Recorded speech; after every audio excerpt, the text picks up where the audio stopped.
in Memphis, and welcome to Storyboard 30. Storyboard 30 is taken right out of the pages of Storyboard Memphis, the nonprofit publication that takes you behind the scenes in local arts, community, history, and culture. And I am Mark Fleischer, your host for Storyboard 30.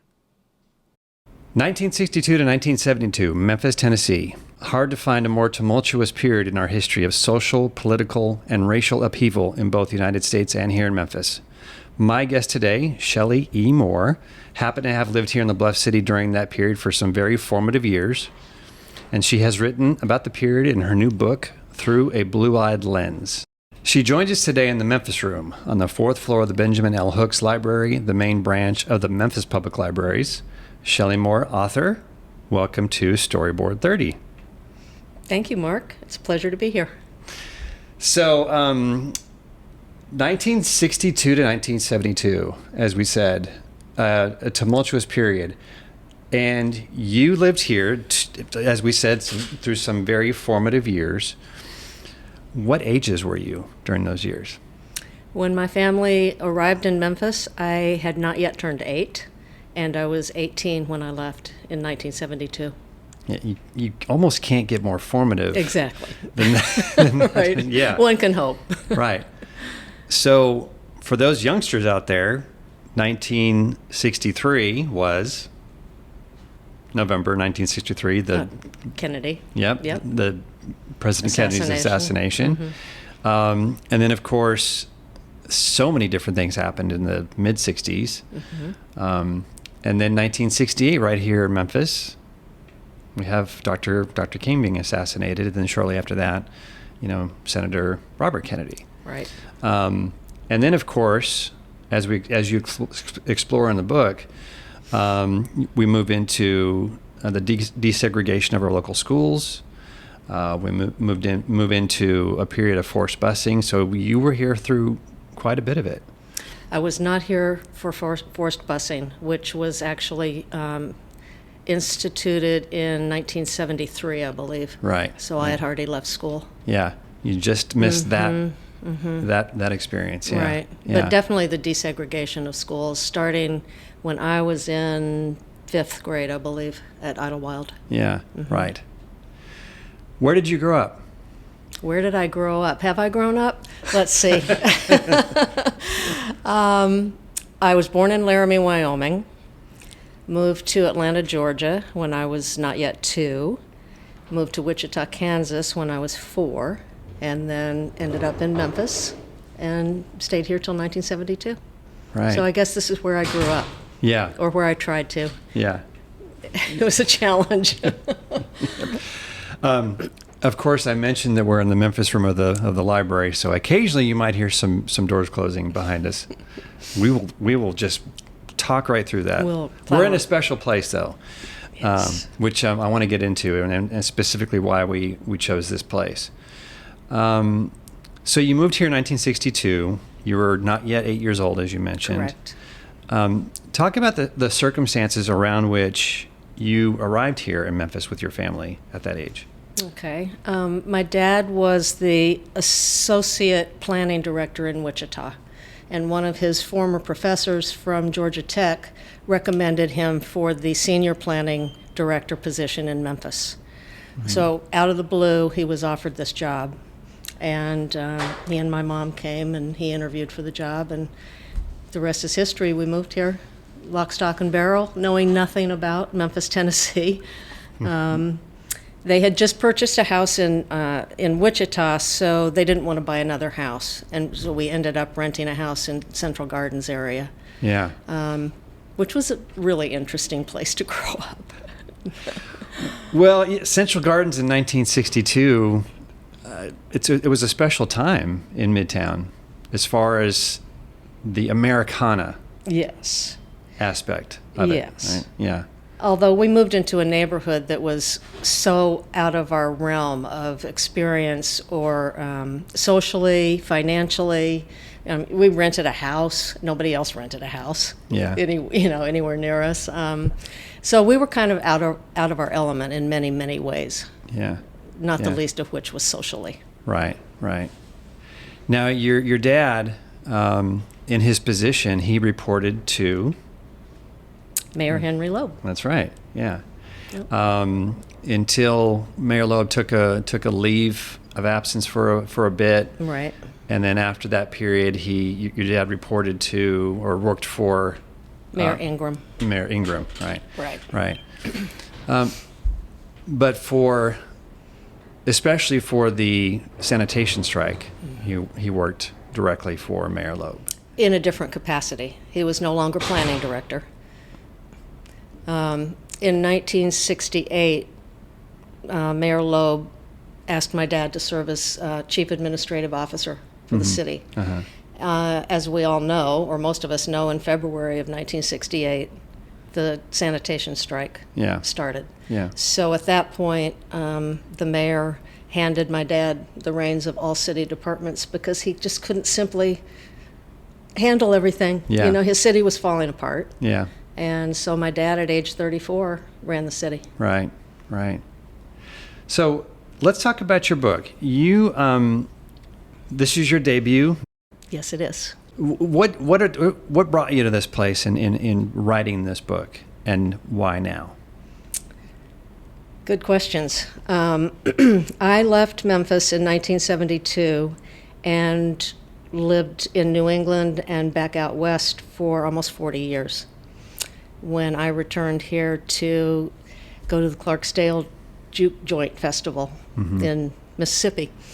And when I came back in 2005, I felt like I came home. Mm-hmm. And from that point on, I knew I was going to end up living here again. And so I moved back in 2011. Had no idea I was going to write a book. But I feel like I had to come home to write this book. And I've been encouraged to write my story for my whole life, my whole adult life. But I never felt like I had it in me. I've never written anything previous to this. And I came to the library, and I opened my laptop, and I came to the library for 2 years, almost every day, and wrote. Yeah. And I wrote this book in this library. Yeah. So the library is special to you from that perspective, but it's also has a special meaning to you because of the name Hooks. Yes. Yeah. Yes. I was very close to Ben and Frances Hooks. Yeah. As when I was a teenager, she was my second mother, essentially, and really guided and instructed me in tremendous ways. Mm-hmm. Yeah. Now the memoir, you broke some conventions with the memoir in a really interesting way, and by doing so, you invited voices from your past to participate in the memoir. Right. How did you do that, and then how did you go about searching for these folks? Well, the impetus behind doing that was understanding very deeply that my voice was not the only relevant voice of that time period. And all of the people who contributed to the book, I was already back in touch with. They're either my family members, who I've never lost touch with, or they were high school friends that I knew how to find everybody. Yeah. And I solicited a lot more contributions than I got. Yeah. But I'm thrilled with the ones that ended up in the book. Yeah. And I just felt like it was important to have other black and white voices. So I was going to say, yeah, that's one of the reasons it is so important, I felt, in my reading of the book, is that this period of time in particular, with the desegregation of schools, you were part of that, part of those efforts. You were a participant in the desegregation of schools in terms of being a student. Right. And we should obviously point out that you were a white girl at the time. I was. Right. Yeah. Still am. So even more important to go out and find other voices that and classmates, as you say in the book, and friends and family who were part of that era, who were part of your growing up, right? Yes. Yeah. Yeah. Some of the people who contributed to my book I've known since I was 12 years old. And we've been through a lot together. Yeah. A lot of tough years, some good times for sure, but a lot of trauma and a lot of turmoil in our lives. Yeah. From 7th grade, essentially, through high school. Yeah, I made a note to myself here that part of your story to me represents a city's trauma. Yes. Through this period of time. Yes. Yeah. And I tried to make that clear that my story is only important because of really what was going on in the city of Memphis at that time. Right. All of our stories are only important in the greater context, I feel. Yeah. As individuals, none of us is that important. But collectively, our stories are very important. Yeah. Do you find it, and you must have explored this as you thought about writing the book, do you find it, the word ironic is not the right word, but striking that you were here from 62 to 72, which if you were to pick a period, like in my introduction, I mentioned it's hard to find a more tumultuous period of upheaval than 62 to 72 in the United States, but in the South in particular. Right. Do you find it, looking back, that there's either a reason, something striking to you about the fact that you were here for those years and at the ages that you were? That's an interesting question. I actually feel like I believe in karma and I believe in destiny. And I think that peeling it back a little bit, I feel like my dad was absolutely supposed to be here because he carried this city at a very troubled time. He carried this city. Yeah. And in terms of my own development, I can't imagine not having been here during those years at the ages I was. It was so powerful and so, remains such an important chapter in my life. Yeah. Overwhelmingly important. Yeah. Yeah. Coming here from Wyoming and then Atlanta and then Wichita. Yeah. You talk about this in the book a bit of a culture shock upon arriving. Right. What did you experience as an 8-year-old white girl coming to Memphis in 1962? Well, I lived in a very segregated world in Memphis at that time. So my experiences were basically in my very white neighborhood and my very white schools to start out with, but the cultural differences were stark. I mean, I write about in the book that Wyoming and Tennessee are two very different worlds, and they remain so. Right. So I was very young when we lived in Atlanta, so I had no memory of that experience. But walking into sort of an upper class white neighborhood as an 8-year-old was shocking. Shocking. I mean, from the way people talked and the way they dressed and what their kids did and what we didn't do. We weren't joiners. We didn't join anything when I wasn't allowed to do that.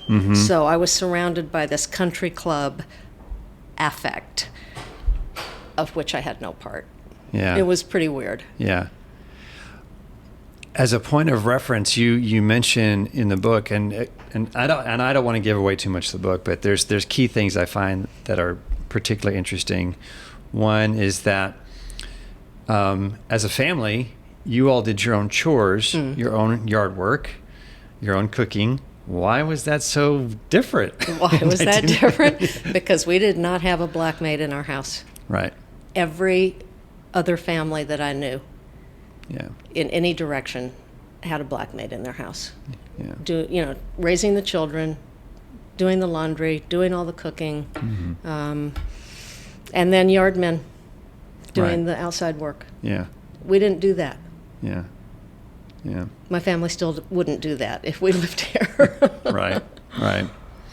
I know it's both a long time ago, but not. Oh, it's not long ago at all. Yeah. It really isn't. And I wrote in the book that I befriended one of the maids in my best friend's house across the street.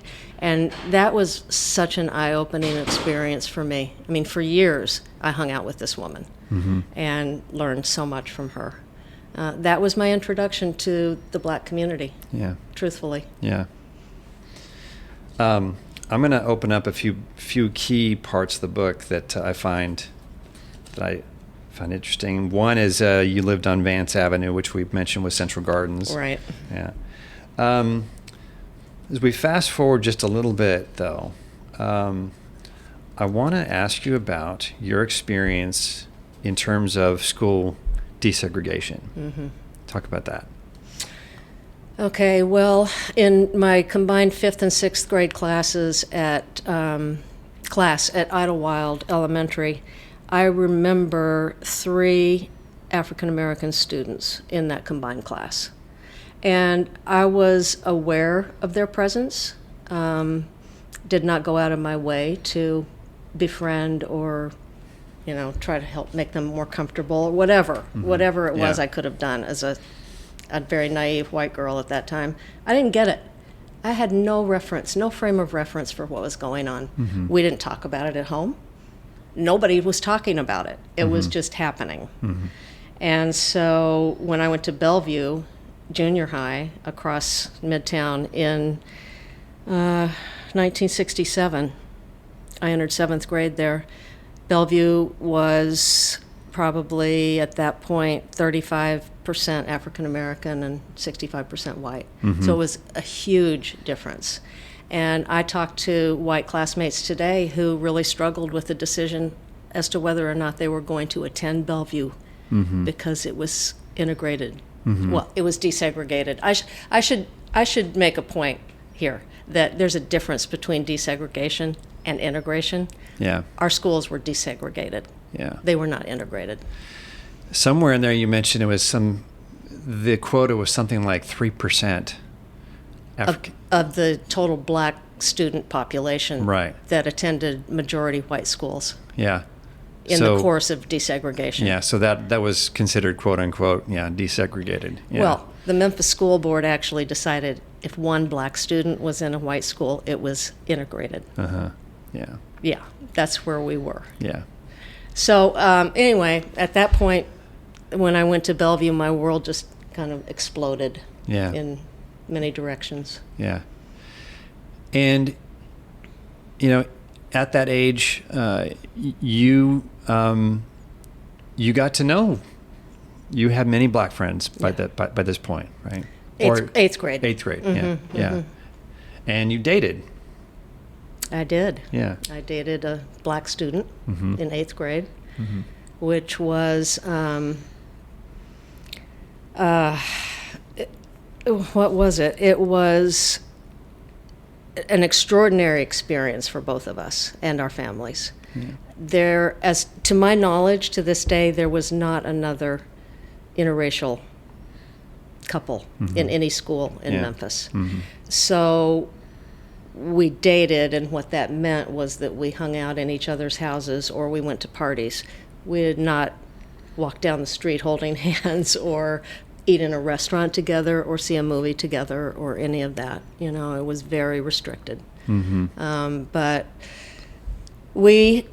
I've been asked why did you choose each other? We liked each other. Mm-hmm. Just like any teenagers do. It was that simple, except it was not that simple. It was very complicated. In talking to you and in using my own frame of reference in reading through the passages of the book, it's very, and this is, I think, what's so effective about it, is it does take you into the framework of the period and the segregation and how completely, not just taboo it was to have an interracial couple, but it fostered outright hatred. It was dangerous. Yeah. To the degree in which there was a threat at one point, right? Yeah, and I have to say that I think that my boyfriend also suffered from threats. I didn't ever hear about any of them specifically, but I was the target of a very specific death threat by the White Citizens Council. Right. Right. When I was 14. Yeah. Yeah. And no, I'm sorry, I was 15. okay. Yeah. And you get into that into the book in some detail. Yeah. Going back to what I mentioned before about the book really representing collectively a city's trauma, that's part of it right there. Exactly. Yeah. Right. Yeah. I mean, that was going on all over the South because there were freedom riders and there were protesters and there were, there was all kinds of protests going on that included a lot of white people. And it was a dangerous time. And, when the black student and I started dating, we had no idea what we were walking into. I mean, we knew that there was nobody else that looked like us, but we really had no idea how problematic and dangerous our lives would become. Yeah, yeah. Talk about your friend. Go quickly to that section. Talk about your friend Dwayne Kiles. Who was Dwayne? Dwayne was my boyfriend. He was the student who asked me to date him in 8th grade. Just out of the blue, gave me a note in the hallway one day, and we were boyfriend and girlfriend. He was the son. His parents are deceased, but he is still around, and his dad was a Baptist minister here in Memphis and a very active civil rights proponent. And we should mention, too, for you listeners, Reverend Kiles was Dwayne's father. Right. Yes, exactly. Right. And he would, I don't know how much listeners will know about this history, but Reverend Kiles was on the balcony when Dr. King was shot. Yeah. And the Kiles family was very involved in that whole period. Yeah. And in fact, Dwayne and I did not survive that. Yeah. I was very taken by that particular set of passages. So he is one of the classmates you reached out to. He responds, and he writes back to you. And again, we want readers to read this. But he basically tells you he can't see you anymore. Right. Right. Right. Yeah. Because I was white. Yeah. Because I am white. Yeah. Yeah. That was painful. Yeah. Because I was so in the throes of the civil rights movement myself, and I cared so deeply, and I was so deeply hurt by the assassination, and so to hear that, he was breaking up with me essentially because I was white. Yeah. That was a tough one. I obviously very tough, but I found it to be his response. I found to be so honest and forthright about why and how difficult it was for him too. Absolutely. Yeah. And I would imagine there were many couples who faced that throughout America at that time. Yeah. Yeah. Totally understandable. I mean, I'm not naive enough to not understand it. I get it, that it still hurt. Because people said, "Oh my God, you were 13 and you were dating." I know so many people who got married after starting to date when they were 13. So for us at that time, it wasn't a big deal. Yeah. And from my perspective, I would have walked off into the sunset with this guy. We were in such a turbulent era. It just wasn't meant to be. Yeah. How did your parents feel about you dating Dwayne? Well, they knew his parents, which helped, and socialized with them to some extent. All of our parents were really torn about it. They were very supportive. That none of them told us not to do it. Not one of them. But they were Sorry. they were terrified for us for good reason. Yeah. We didn't talk about it a whole lot in my house. I don't know what went on in his household, but until the threat came in, then we talked about it. Yeah. But, my parents were amazing, Yeah. especially considering my father's role with the city. Right. I mean, he caught hell downtown Yeah. because of me. Yeah. I can only imagine. Oof. Yeah. Yeah, it was bad. Yeah. Yeah. For, our audience, listeners are going to, I think, also be interested in this book just for the reason of the Midtown schools that are prominent in the memoir. So let's see. I could think of Bellevue. Idlewild, Bellevue, Central. Okay. The trifecta. The only 3 schools to attend in Memphis. That's right. So what do they say about Central High School? The high school. The high school. Right. Yes, indeed. Yeah. Yeah. It was a great school. There's no question about it. But troubled times. Yeah. Yeah. I want to mention also some of the conventions that I found to be interesting that she used in the book itself. Your choice of using song titles Yes. as some of your subheadings. Yeah. Right. Talk about that decision for just a second. Well, I should say that all of the components of the book, in terms of formatting it, either came while I was taking a walk or taking a shower or lying in bed in the middle of the night. Just moments of, this is what I want to do. And that was true about the song titles. Music has always been incredibly important to me, and the music of that era was mind-blowing. And, it continues to be an important part of my life. So I just felt like that would set it apart, Yeah. And sort of be an appropriate introduction to what I was about to write. Yeah. And how would I say this? The song titles don't speak directly to the passage that follows. Right.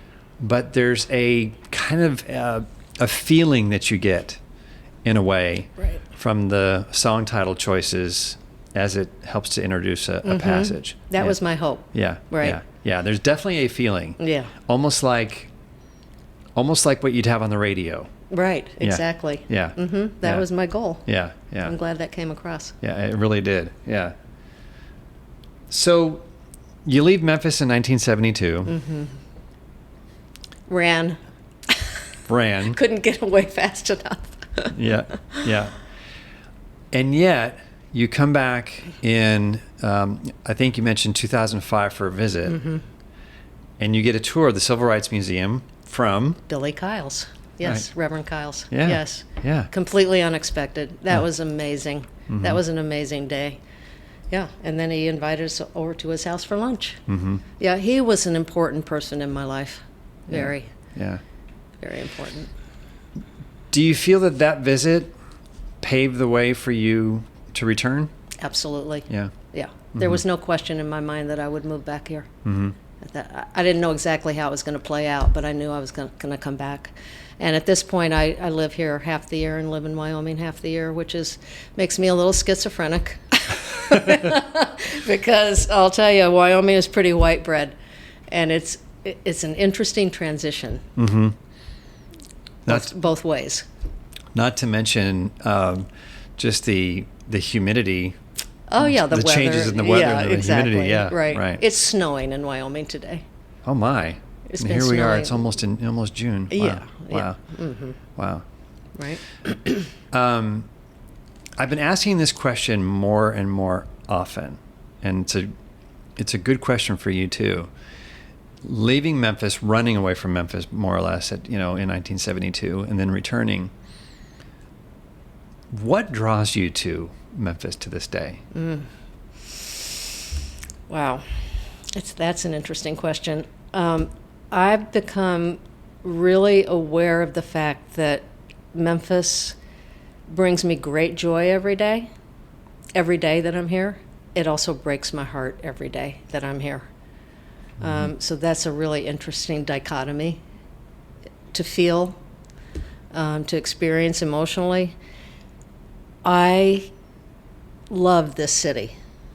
It's gritty, it's imperfect, it has more problems than it probably has attributes, but the people here, I feel like if you're in Memphis, you want to be here.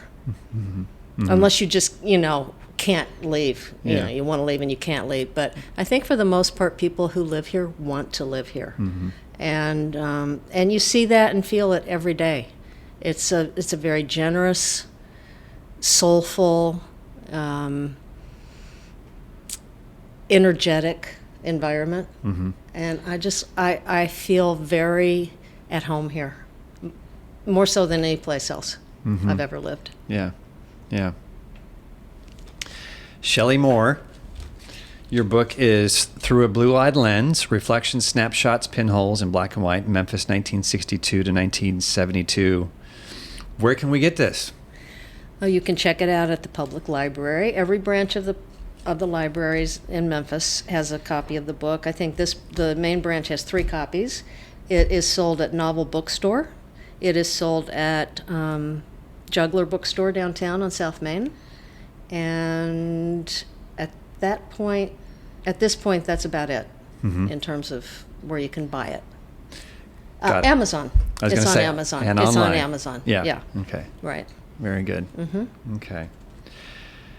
Shelley Moore, thank you so much for joining us on Storyboard 30 today and for coming here to the Memphis Room. Thank you, Mark. I really enjoyed this. It was great. Shelley Moore will be at Novel Memphis on Saturday, June 25th at 2 p.m. for an author meet and greet. Novel is in the Laurelwood Shopping Center at 387 Perkins Extended. Go to novelmemphis.com for more details. And as always, thanks to WYPL producer Vance Durbin and to you listeners and supporters of the library and FM 89.3. Join us next time on Storyboard 30 for more conversation with those Memphis personalities and shapers who make our lives here in the Bluff City just a little bit better. Memphis, make it a great week.